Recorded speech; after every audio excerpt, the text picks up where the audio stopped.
वो अपनी ननदों का जितना बुरा कर सकती है उतना बुरा करती ही रहती है और अपनी ननदों पर हुक्म भी चलाती है। करिश्मा, करिश्मा, तुमने अभी तक नाश्ता नहीं बनाया? तुम्हारे भैया को ऑफिस जाने में देर हो रही है। हाँ भाभी, बस अभी बनाती हूँ। करिश्मा, तुम ये ढीलापन छोड़ दो। कल को पराये घर जाना है। वहाँ अगर तुम इस तरह से काम करोगी तो लोग क्या कहेंगे कि माँ ने और भाभी ने कुछ सिखाया नहीं। और तुम्हारी दोनों बहनें कहाँ है? रेशमा मार्केट गई है और मनीषा सो रही है। क्या? सुबह के 8 बज रहे हैं और ये महारानी अभी भी सो रही है? ये कहते हुए सविता अपनी सास दुर्गा देवी के पास जाती है। माँ जी, देख रही हो अपनी बेटियों के तौर तरीके? क्या हुआ बहू, सुबह सुबह क्या कर दिया मेरी बेटियों ने?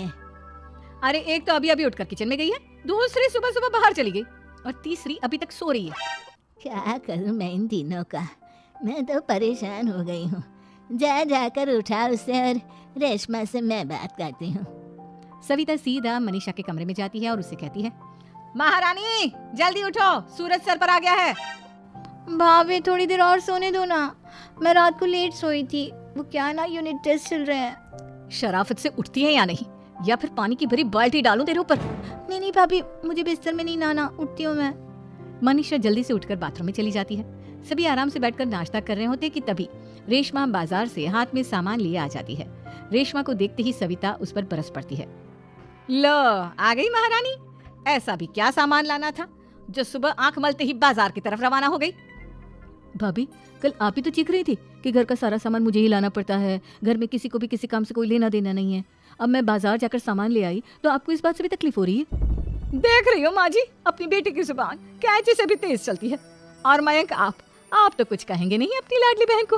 रेशमा, अपनी भाभी से ऐसे बात नहीं करते। चलो माफी मांगो। भैया, मैं क्यों माफी मांगू?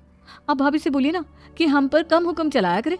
हम इस घर की बेटियां हैं और आपकी पत्नी की ननद है, नौकरानी नहीं। लो कर लो बात, इनकी भलाई के लिए कुछ भी बोलो तो इन्हें बुरा लग जाता है। इस घर में यही इज्जत है मेरी। देख लो माँ जी, आपकी बेटी किस लहजे में मुझसे बात कर रही है। सविता वहाँ से चली जाती है। मयंक को बहुत गुस्सा आता है, वो भी वहाँ से चला जाता है। फिर करिश्मा रेशमा को समझाती है, रेशमा, तुम्हें भाभी से माफी मांग लेनी चाहिए थी ना। लेकिन दीदी, मैंने कुछ किया ही नहीं, तो मैं माफी क्यों मांगू? हाँ करिश्मा दीदी, रेशमा दीदी जैसे ही घर में आई भाभी ही उन पर चिल्ला रही थी। हाँ, मैं मानती हूँ कि गलती भाभी की थी। मैं तो इसलिए बोल रही हूँ कि भाभी ने माँ को तो पूरी तरह अपने वश में कर लिया है। वो हमारी बात सुनती ही नहीं। मयंक भैया हमारे लिए हमेशा खड़े रहते हैं, इसलिए उनकी बात का मान तो तुम्हें रखना चाहिए था ना।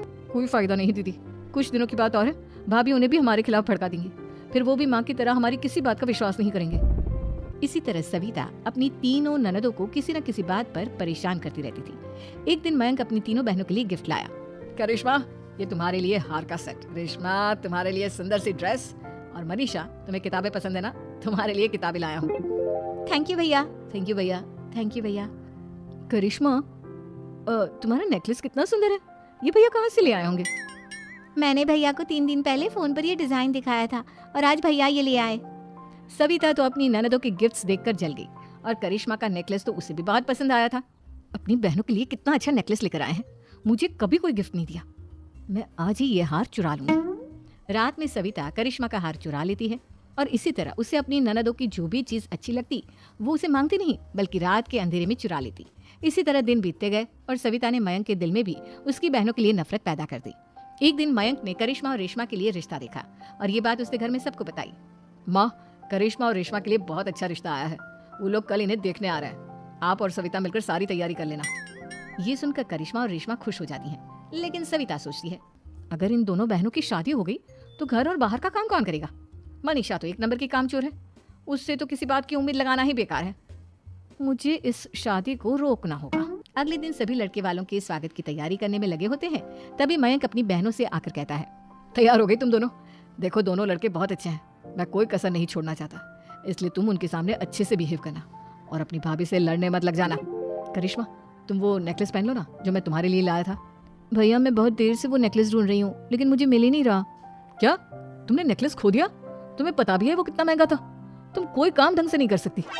मयंक गुस्से में वहां से चला जाता है। थोड़ी देर बाद लड़के वाले भी आ जाते हैं। वो दोनों बहनों को पसंद कर लेते हैं और रिश्ता पक्का हो जाता है। लेकिन सविता के दिमाग में तो कुछ और ही खिचड़ी पक रही थी। वो पंडित जी के पास करिश्मा की कुंडली लेकर जाती है और उन्हें पैसे देकर करिश्मा की कुंडली बदलवा देती है।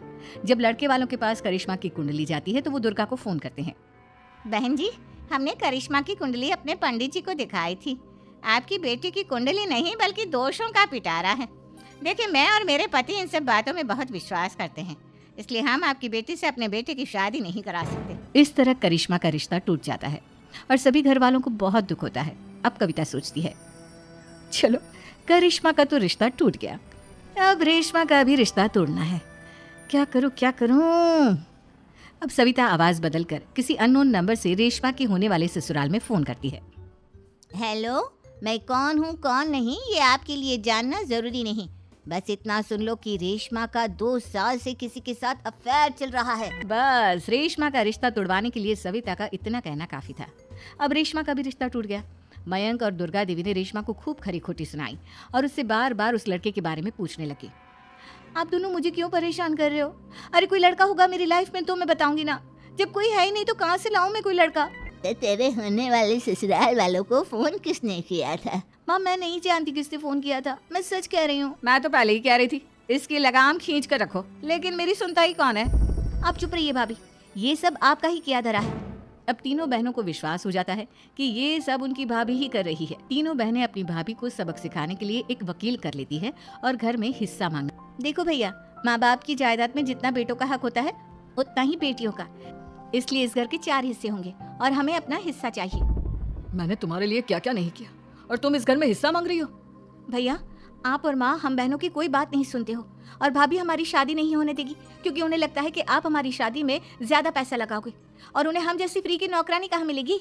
तो हम भाभी के साथ तो रह नहीं सकते, हम बहनों को अपना हिस्सा चाहिए। अरे तुम्हें शर्म आनी चाहिए अपनी भाभी पर ऐसा इल्जाम लगाते हुए, वो तुम्हारे बारे में कितना सोचती है। हाँ माँ, भाभी हमारे बारे में बहुत सोचती है, दिन रात बस यही सोचती रहती है कि किस तरह से अपनी तीनों ननदों को परेशान करूं और कभी मुझे पढ़ने भी नहीं देती। दोनों बहनों का रिश्ता भी तो इन्होंने ही तोड़वाया है और रात में हमारे कमरे में आकर हमारी चीजें भी चुराती हैं। इसी तरह सविता की तीनों ननदें अपनी बात पर अड़ी रही। अब कोर्ट में तारीख भी शुरू हो गई। जब सविता को लगा कि उसकी तीनों ननद इतनी आसानी से नहीं मानने वाली,